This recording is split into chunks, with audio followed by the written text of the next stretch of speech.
Road ప్రమాదానికి సంబంధించి మరిన్ని అప్డేట్స్ మా కరెస్పాండెంట్ శ్రీనివాస్ నాయుడు తెలుసుకుందాం. శ్రీనివాస్, మొత్తం కూడా చాలా మంది శబరిమల వెళ్లి వస్తుండగా అయ్యప్ప స్వాములు రోడ్డు ప్రమాదానికి గురైనట్లుగా తెలుస్తుంది. ఇందులో 4 మృతి చెందారు. సో దానికి సంబంధించి విజయనగరానికి చెందిన స్వాములు కూడా ఉన్నట్లుగా తెలుస్తుంది. సో పూర్తి అప్డేట్స్ ఏంటి?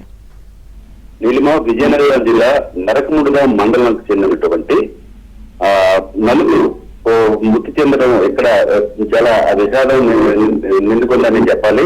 ఎందుకోసం అంటే కొత్తవలస గ్రామానికి చెందినటువంటి వంగర రామకృష్ణ, మార్పిన అప్పలనాయుడు, మరడాన రాము, అదేవిధంగా గజపతినగరం మండలం చెందిన మండలంలోని మరుపల్లికి చెందిన బండారు చంద్రరావు, ఈ 4 కలిపి మొత్తం స్నేహితులతో మాలధారం చేసుకోవడం జరిగింది. ఈ నెల 2వ తేదీన ఇరుముడితో కలిసి ఒక కారులో బయలుదేరారు. మొత్తం 5 బయలుదేరారు.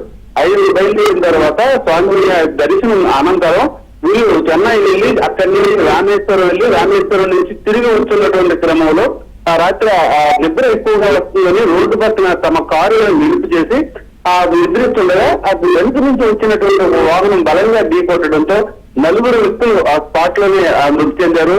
మరో వ్యక్తికి నవ్వు జరిగింది. ఆయన్ని ఆసుపత్రికి తరలించి చికిత్స అందించడం జరుగుతుంది.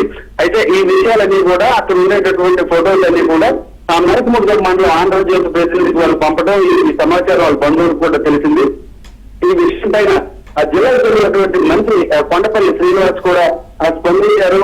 ఆ రామేశ్వరంలో ఉండేటటువంటి రవాణా శాఖ అధికారులతో మాట్లాడి బాధితుడికి మెరుగైన చికిత్స అందించాలని కోరారు. అదేవిధంగా మృతదేహాలని విజయనగరం జిల్లాకు తరలించాలని అక్కడ ఉండేటటువంటి అధికారులు కోరారు. మంత్రి కొండపల్లి శ్రీనివాస్ రవాణా శాఖ మంత్రి మండపల్లి రామప్రసాద్ రెడ్డితో కూడా మాట్లాడి ఈ విషయంలో తమ జిల్లాకు చెందినటువంటి బాధితులకు క్షతగాత్రులకు సహకరించాలని మంత్రి విజ్ఞప్తి చేయడం జరిగింది. Neelima. Right, thank you Srinivas.